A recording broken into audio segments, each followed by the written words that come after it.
Hello everyone, my name is Yujiro Taniyama, and I'm an outspoken finalist for the US State Department's Democracy Video Challenge. And today, I'd like to challenge a tough, sensitive, and a controversial issue between Japan and South Korea, so-called the comfort woman. I do not wish to glorify or whitewash Japan's militaristic past. I mean, that's just disgusting. All I'm asking for is for you to judge this controversial issue based on the basic and the fundamental truth. And that is why I've come to speak in front of my fellow YouTube citizens around the world just like this, to beg you to at least give me a chance to explain what this fundamental truth is all about. Since I do believe that is a fair and a balanced democratic process. So to begin with, ladies and gentlemen, before you head off to your favorite sushi bar tonight and order some California rolls, please drop by your nearest bookstore and get a book written by a prominent American historian and an author, Mr. Bruce Cummings.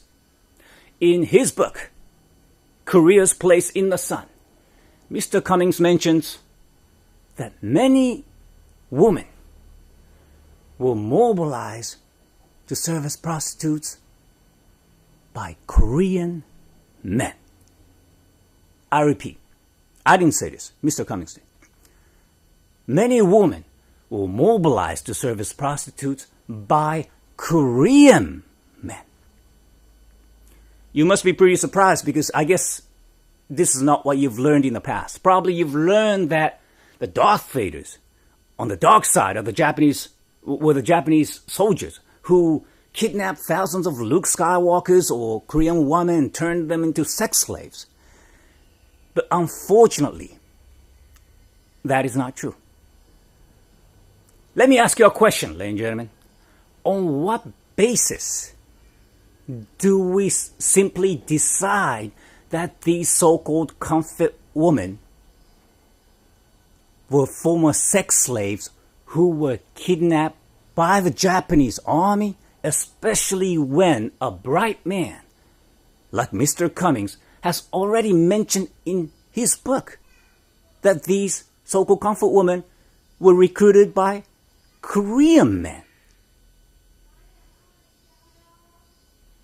If you are a South Korean citizen watching this video, I guess it's the first time you've heard of this. Since in South Korea you only have one government-designated textbook, which means they only jot down the things that benefits the South Korean government. But since everybody, guys, we live in the YouTube world of democracy and freedom of speech. And that is why, my South Korean friends, I strongly urge you to go to Amazon.com and get this great book written by Mr. Bruce Cummings. One click. And by the way, Mr. Cummings is not pro-Japanese. Rather, he's pro-Korean from my point of view, because if you open the page, the first page, there's a map of Korean Peninsula. And the Sea of Japan is printed as East Sea, the way the Korean people want it to be. But anyways, then let's think for a moment, guys. Why did Mr. Cummings mention what he mentioned in his book? It is because a significant number of Koreans and Korean recruiters actually cooperated with the Japanese recruiters from the private sectors in hiring women for sexual service. And furthermore, when the Allies, when I say Allies, I refer to the Americans, the British, the French, the Australians, and the Dutch. Okay, when the Allies moved in to the Japanese occupied territories at the end of the World War II, or even after World War II, because after Japan surrendered in 1945, the Allies came back to recolonize Asia, remember? The British came back to recolonize Myanmar, Malaysia, Singapore. The French came back to recolonize Vietnam, Cambodia. The Dutch came back to recolonize Indonesia. Well, the Australians, the British, and the Dutch, they all came back to recolonize Asia, fighting next 4 years of bloody war.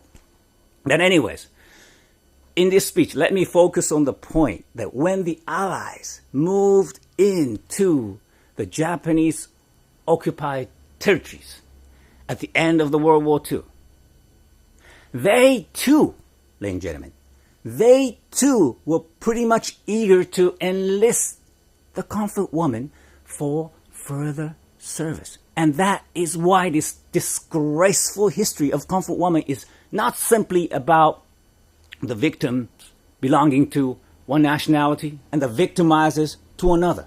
There's tons of blames to go around. Plenty of blames to go around. And that is why, guys, Mr. Bruce Cummings mentions in his book that the Japanese government and the South Korean government, both governments, for a long time, preferred to remain silent on this issue. Period. Full stop. Don't take me wrong. I'm not trying to rewrite history. And Japan is not trying to rewrite history here. Because we don't need to. We don't need to rewrite history. But we do need you to know the fundamental truth. Because that is exactly the essential factor in deciding for you to make decisions in the world of democracy we live in. Okay, let me tell you one more thing. In 1965, when Japan and South Korea joined a peace treaty, okay, the South Korean government did not mention a single word about so-called comfort women. Not a single word. Isn't that weird? I think that's pretty awkward.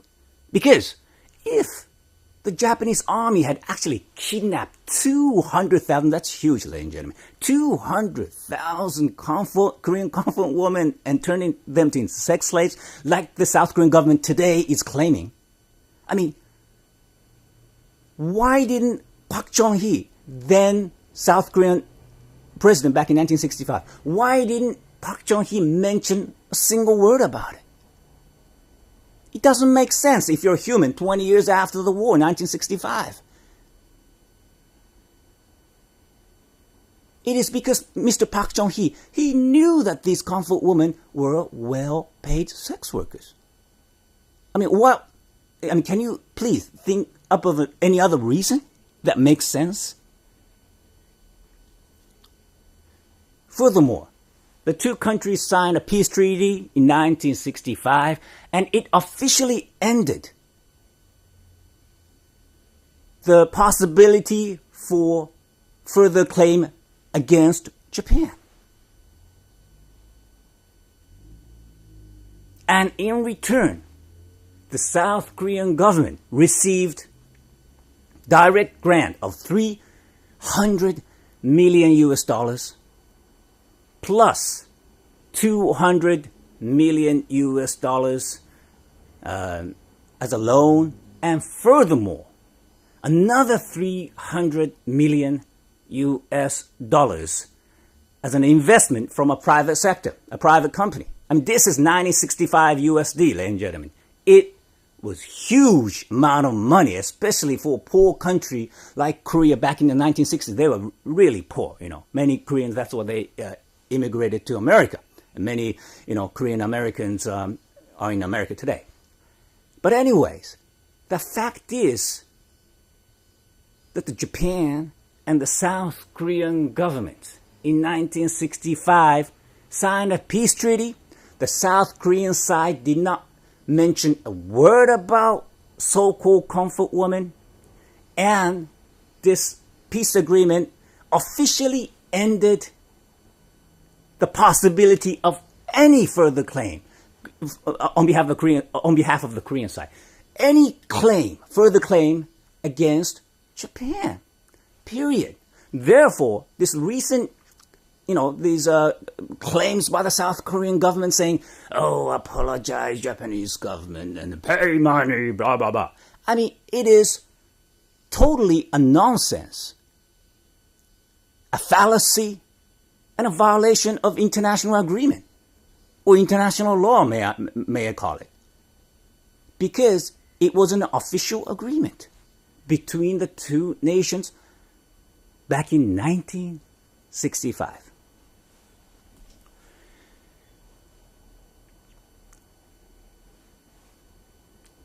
สวัสดีครับสบายไหมล่ะครับผมไพโรงเรียนนานาชาติ3 ปีที่สุขุมวิท25นะครับชอบบะหมี่หมูแดงเส้นหมี่ลูกชิ้นสัตว์ So that was Thai. I love Thailand. I went to high school there, and I love the people, and I love the beaches of Thailand, and probably so do you. And one of my favorite beaches in Thailand is the Pattaya Beach.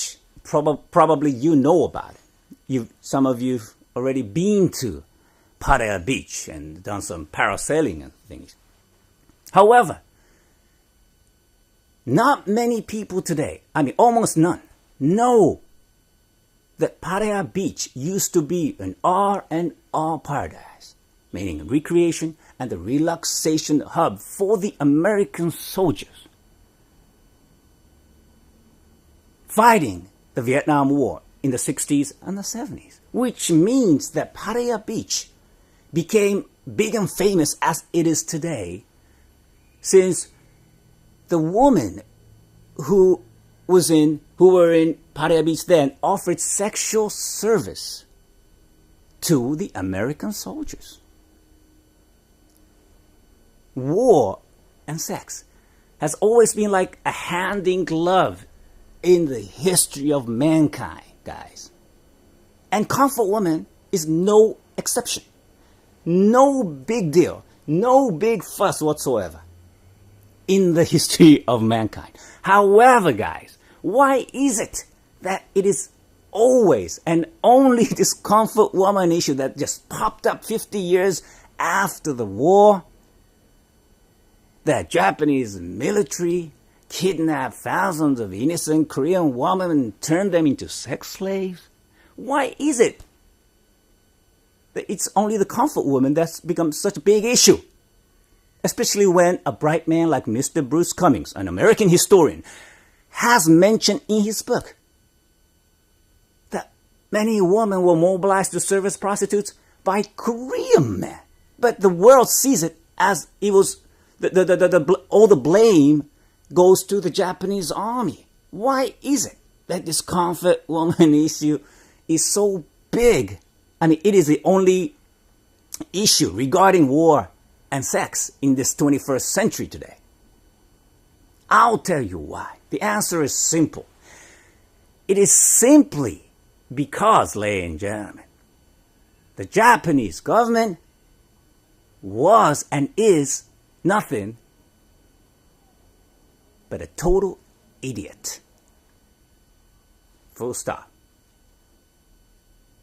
About 20 years ago in 1993, one erratic Japanese politician created a story where there wasn't a story. I repeat, please listen carefully here.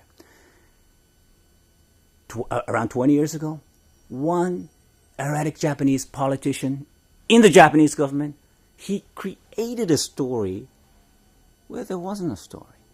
On August 4th, 1993, Kono Yohei, then the chief cabinet secretary of the Japanese government, she somehow, without any concrete proof or evidence whatsoever, he suddenly apologized to the South Korean government and admitting and creating this image as though it was the Japanese troops who conducted all the atrocities, or whatever you call it, the word today call it, relating to the comfort woman during World War II. What? Beg your pardon? Beg your pardon me? As I've told you, a bright man like Mr. Cummings has already mentioned in his book, this is one of the evidences, okay, that many women were forced to mobilized to service prostitutes by Korean men. Not the Japanese military. In spite of that, this ignorant, erratic politician, then the chief cabinet secretary, he just apologized. A shallow-minded man he was, and that apology has given South Korea a big political card. And it's definitely making Japan look like a Darth Vader today. Okay, I love the movie Star Wars. But what I want to tell you guys is that this man, the former chief cabinet secretary who apologized, was like Mr. Herman Cain, who used to be the U.S. presidential candidate from the Republican Party a couple of months ago, and he did not know that China has nuclear missiles. Okay? He might be a great pizza delivery man, but he needs to study a little more. And that goes the same with Kono Yohei. He was like a pocket of ignorance, apologizing and creating this image to the world as though it was totally Japanese, the military's fault, who kidnapped thousands of women and turned them into sex slaves, which is obviously not true, as I have been telling you. Let me show you two newspaper ads related to the comfort woman then, ladies and gentlemen. A newspaper ad that recruited the comfort woman. The first ad was posted on Keijo Nippo newspaper, which was published in Korea back in before 1945 in Korea. And this ad I'm showing you here was posted on the 26th of July 1944. And it reads, "Comfort woman wanted. 300 yen monthly salary guaranteed."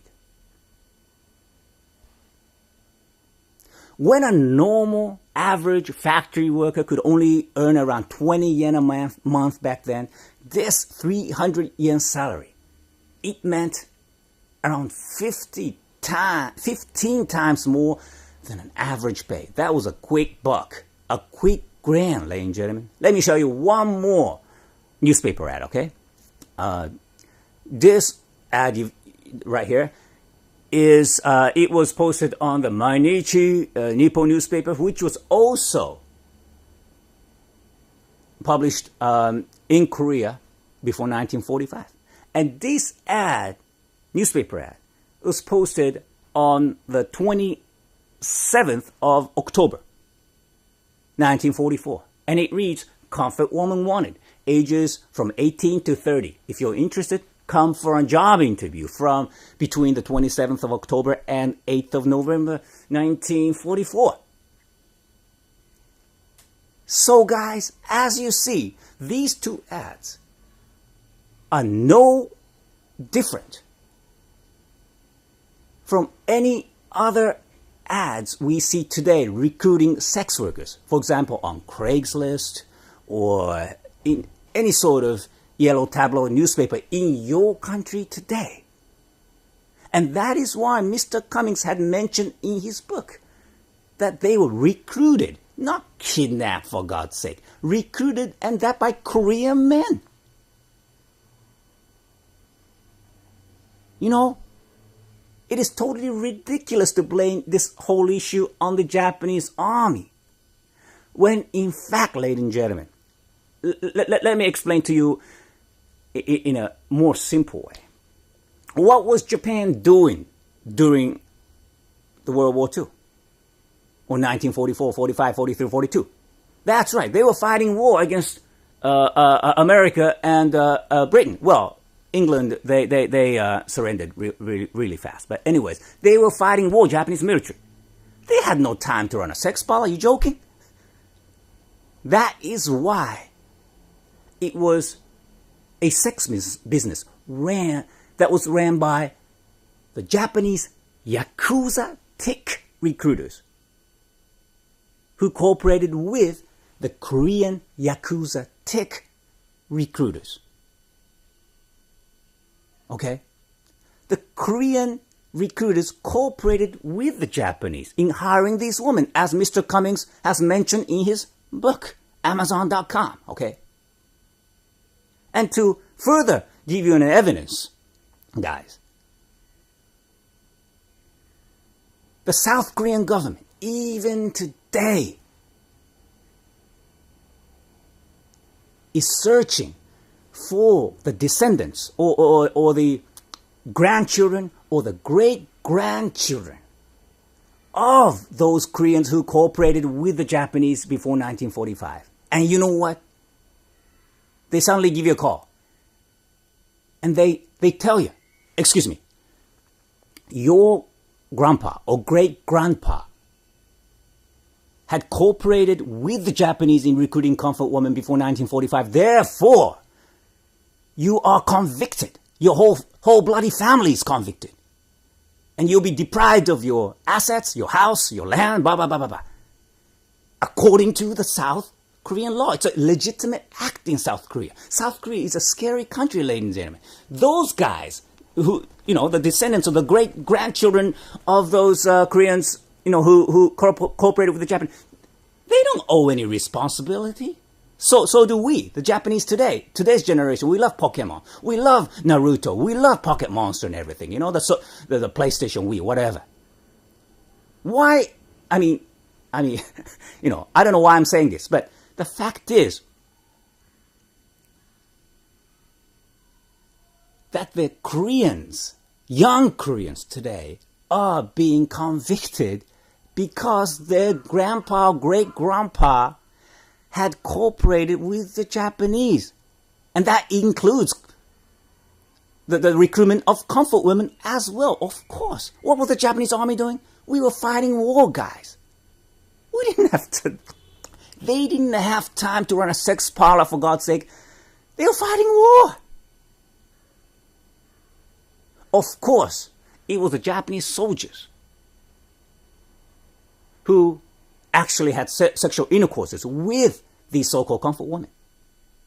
But that is no different from the American soldiers who had sexual intercourses with the women in Pattaya Beach, Thailand, back in the 1960s and the 70s, during the Vietnam War.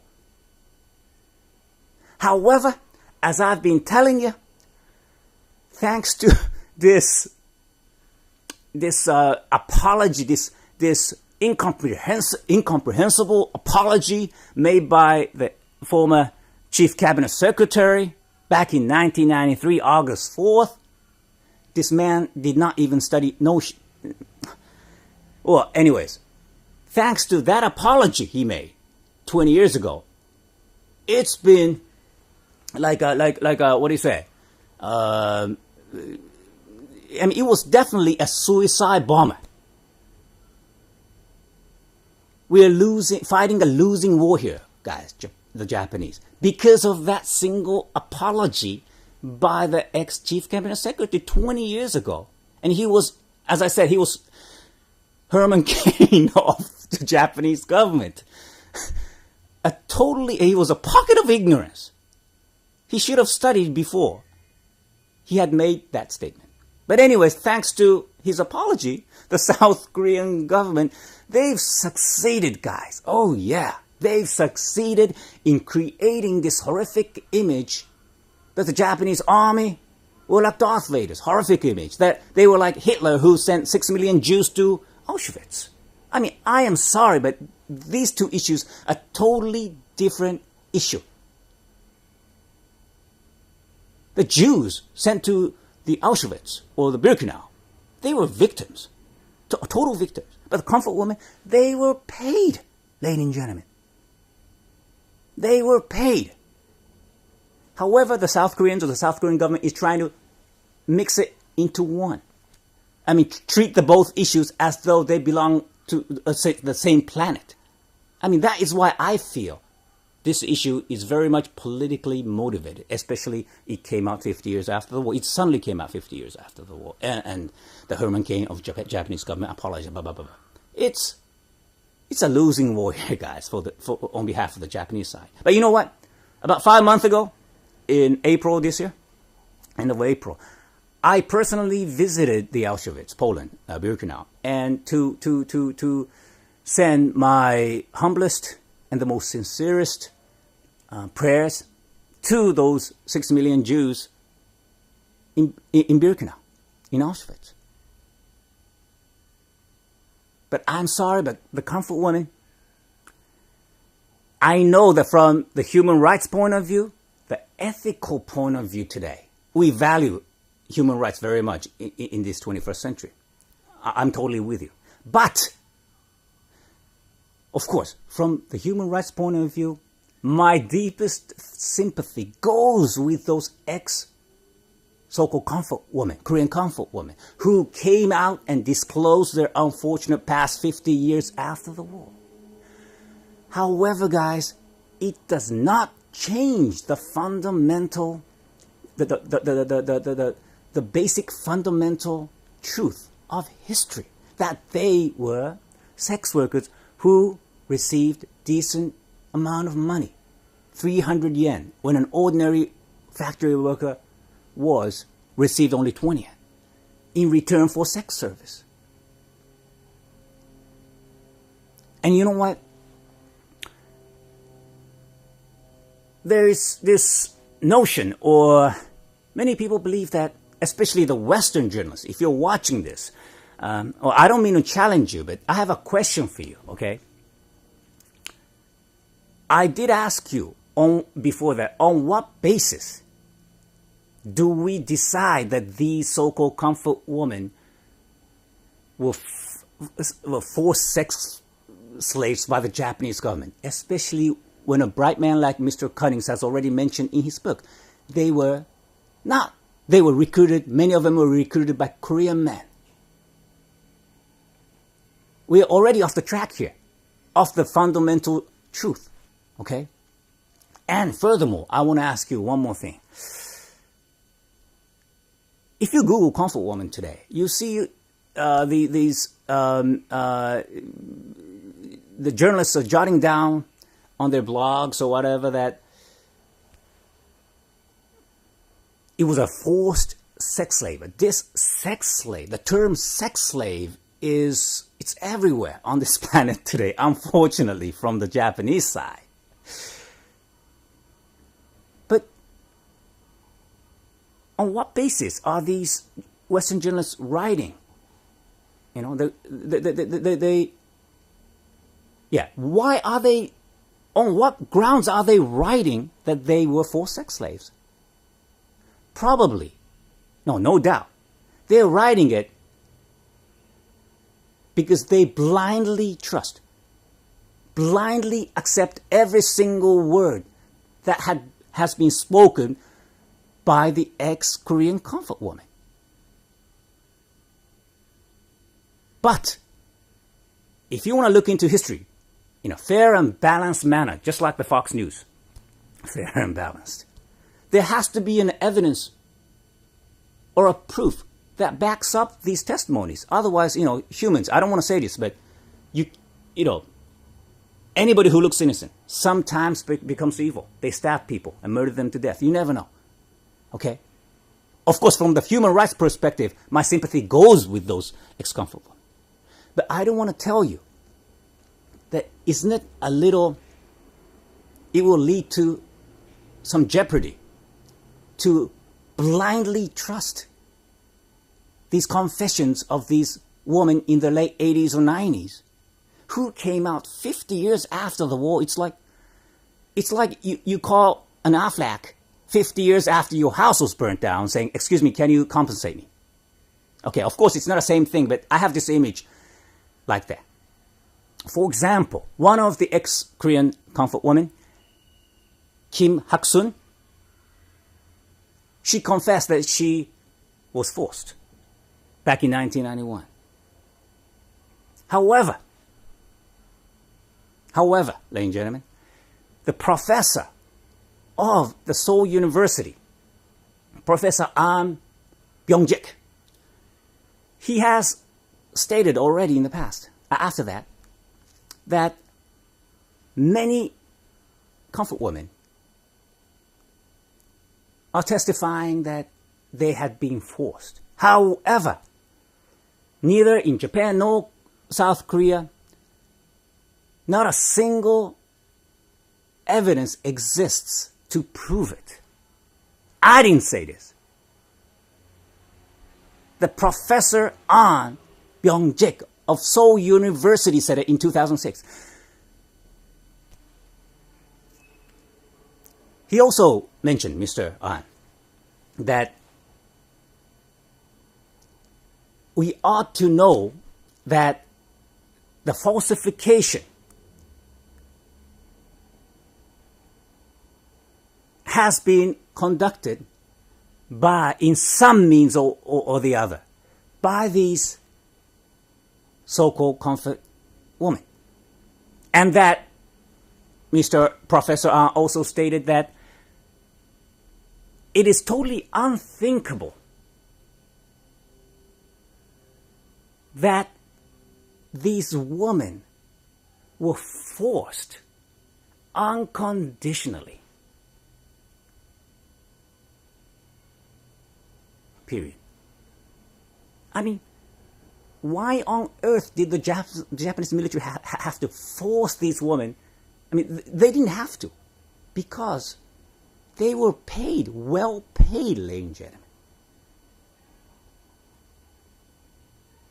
You know what? Can I tell you just one more thing? Not many Western journalists, or hardly none, somehow mentions this.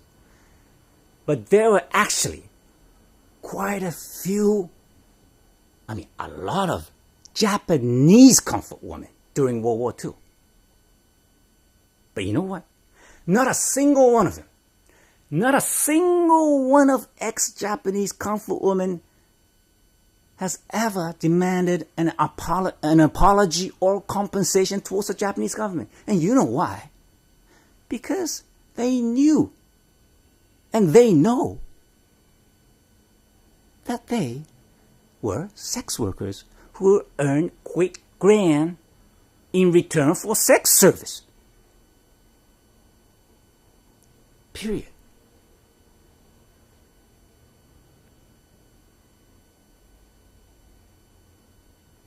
My name's Yujiro Taniyama, and I'm an outspoken finalist for the U.S. State Department's Democracy Video Challenge, and I am not trying to rewrite history here. Don't take me wrong. I despise narrow-minded tribalism. I grew up in the Western educational system. I went to primary school in South Australia. I went to international school in Bangkok. Okay? So I was educated in a democratic system where you value human rights and human dignity. And that is why I am focusing on history here. I could just not tolerate this propaganda that's going on, this kind of, it's backed up by this evil will or something. I don't know, but I just thought I had to come out and talk to my fellow YouTube citizens around the world. I know some of you will want to, assassinate me with polonium in sushi. But please don't. I love sushi, especially tunas. But anyways, let me tell you just one thing before I conclude this speech. On the 15th of June 2012, Chosun Ilbo newspaper. Well, Chosun Ilbo newspaper is like, it's one of the biggest newspapers in Korea. You can check it on chosunonline.com. Okay, anyways, this South Korean newspaper, they wrote an article, okay, this year, 2 or 3 months ago, with the title, Shameful Reality. South Korea, world's one of the biggest exporters of prostitutes. Okay? Of course, it's nothing got to do with the comfort woman issue, but let me just at least explain the background of this issue, okay? The Koreans have had a long history of red light district system or sex parlor system called Kisen since the days of the Koryo dynasty, which was founded in 918 AD. We weren't born then, ladies and gentlemen. And the girls in very early teens became, from the poor family in Korea, they were sold to these parlors. And this Kisen system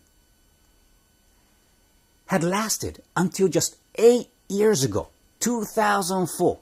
Until then, sex workers, prostitutes, it was totally legal in Korea. So, I'm not justifying myself, okay? I'm just explaining the history of red light district system in Korea. So, over 1,100 years, this, I don't want to call it cultural tradition, but in a way it was a custom. The Koreans were accustomed to this custom of called the Kisen system, in which sex labor was nothing to be ashamed of. And that is why, on the 15th of June 2015, Chosun Ilbo, one of the biggest newspapers in Korea, they wrote an article saying that, condemning the Korean themselves of going outside of Korea as prostitutes, and that is, many Korean women are doing that, and that is causing bad reputation for the country. And in that article, there was a graph that was made by the U.S. State Department in 2006 saying that 23.5% of all the prostitutes or sex workers in America are Korean. That means 1/4 of the prostitutes in America, they are Korean. Second was Thai, 11.7%. Third was Puerto Rican, 10%, which means the Korean women are by far ahead in America and also in Canada and Australia. Sex workers, Korean sex workers, it's becoming a big issue. On the 13th of June 2012, in Houston, Texas, this massage parlor run by the South Korean woman, the massage girls were arrested because they were offering sex service in Houston, Texas, this county called the Harris County or something. If you Google it, you'll find it. But I am just telling you that in 2004, this Kisen system, the sex labor became illegal in Korea, finally and for all. Now they're going out of Korea to earn some quick buck outside of Korea. For example, America. 1/4 of the prostitutes in America today are Koreans. And in this article, it said, in Korea today, although it's illegal, still there are 1,890,000 sex workers or prostitutes in Korea today. And this is a data from one of the ministries in Korea, the Women's Family Ministry or something like that. Please just check for yourselves. I am telling you this. Okay, I'm not trying to rewrite history about comfort women here. I'm just telling you the fundamental truth of this history of red light district system in Korea. Well, I'm sweating a little, ladies and gentlemen. But thank you for watching this video. But before I finish my speech, let me just please say one more thing. Why is it that the people in the West somehow believe that the geishas are prostitutes? Many Westerners do, I know, by experience. But actually, they are not. Geishas are artists who's mastered art of entertainment, such as singing, dancing, playing koto shamisen, these traditional Japanese instruments, as well as performing tea ceremonies. Therefore, it's nothing but a common widespread myth, guys, that geishas are prostitutes. Go ask Ken Watanabe or somebody. He'll answer the same thing. And that myth, this blindly believing this myth, goes the same with the comfort woman. You go to New York, you go to Australia, you go to Prague or wherever. You ask them about comfort women. They will answer, oh, forced sex slaves by the Japanese army? But unfortunately, guys, that is wrong. I think I've mentioned my part in this video. Myth is nothing but a myth. Geisha and comfort women. The Western world both believe the myth is nothing but a myth. All I'm asking for is for you to judge this issue based on an actual fundamental truth. Otherwise, what? Are the Japanese, new generation Japanese today like myself, are we gonna have to keep on apologizing for thousands of years? Well, I don't mind. I like apologizing. But it has to be fair and balanced, just like the Fox News. If I'm supposed to apologize, I will apologize.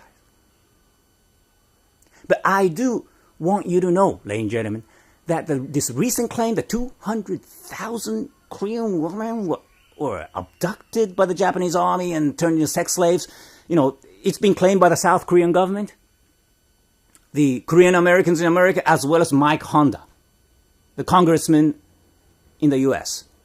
Well, somehow I think he's originally, his grandpa was Japanese. I mean, I don't know, but the fact is, my personal view is that Mr. Honda is also same as Mr. Herman Cain. Pretty ignorant, I believe. I must say, those claims by the South Korean government is nothing but an attempt to challenge or set a world record for blatant lies.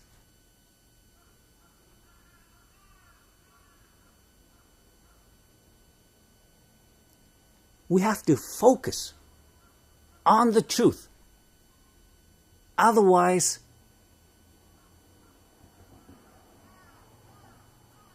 we will be misled to a wrong planet. I do not deny this issue of comfort women, but I do deny that they were forced sex slaves by the Japanese government. If you don't believe me, just please go and get the book written by an American author, Mr. Bruce Cummings. Of course, he is not pro-Japanese. Rather, I've told you that he's pro-Korean.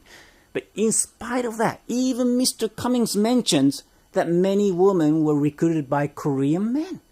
That is a fundamental fact, truth. You got to know that if you don't want to become Mr. Herman Cain in the future. I mean, of course, he's a great pizza man, a businessman. However, there is just one exception. And that is the case with Mrs. Jan-Rolf O'Herne, who was a Dutch woman in her late teens when Japan took over Indonesia, kicked out the Dutch after 350 years of colonial rule. Then some arrogant Japanese military officers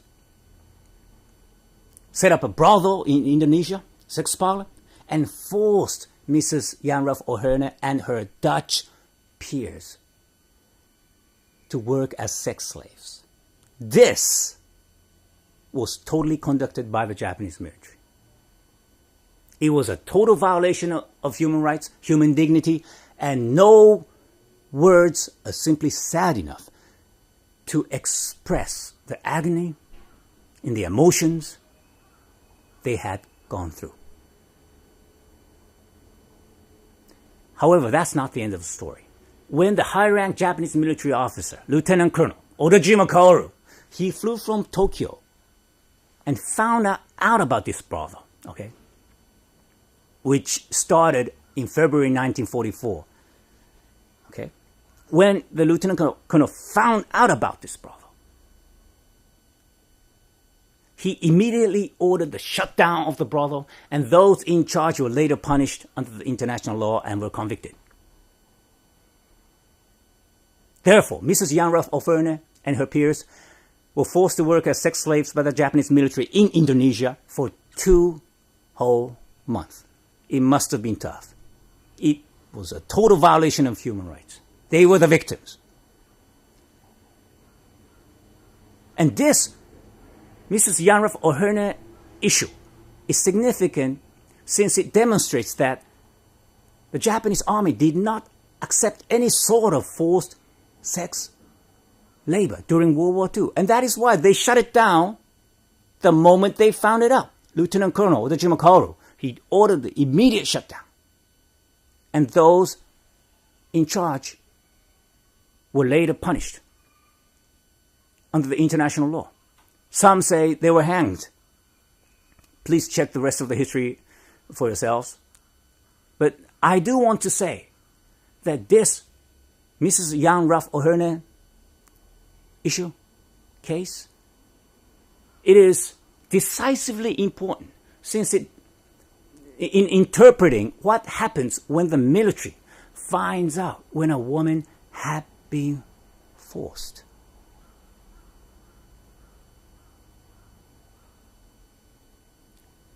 I am a proud and dignified Japanese citizen. And I am not here. I have not come out here on YouTube to whitewash or glorify Japanese militaristic past. That's disgusting. I told you. I'm not trying to rewrite history here. Japan does not need, we don't need to rewrite history. But we do need you to know the actual truth. And the truth is that regarding the comfort woman, this Mrs. Yanraf Oferne case and the comfort woman is totally a different issue. However, the Western PR media tries to put it into one fruit jar and mix it up and turn it into a fruit juice. But I'm telling you, ladies and gentlemen, Mrs. Yanraf Oferne and her Dutch peers, they were the victims, and those in charge were later punished under the international law. Some were hanged, some people say.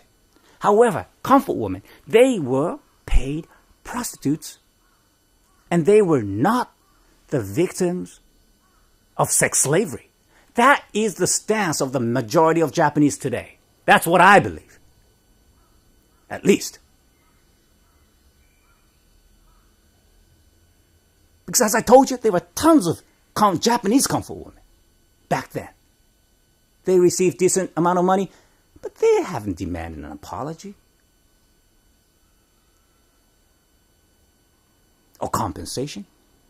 Some historians say that the majority of the comfort women were even Japanese. So, all I'm asking for is to divide these issues. Don't mix it up. Because that is what's making this comfort woman so confusing and complicating. Period. I know that Japan's fighting a losing war here, guys. We're in a tight position here. Because thanks to, that apology by, which was not based on truth, by this erratic Japanese politician, as well as the propaganda by the Western PR media.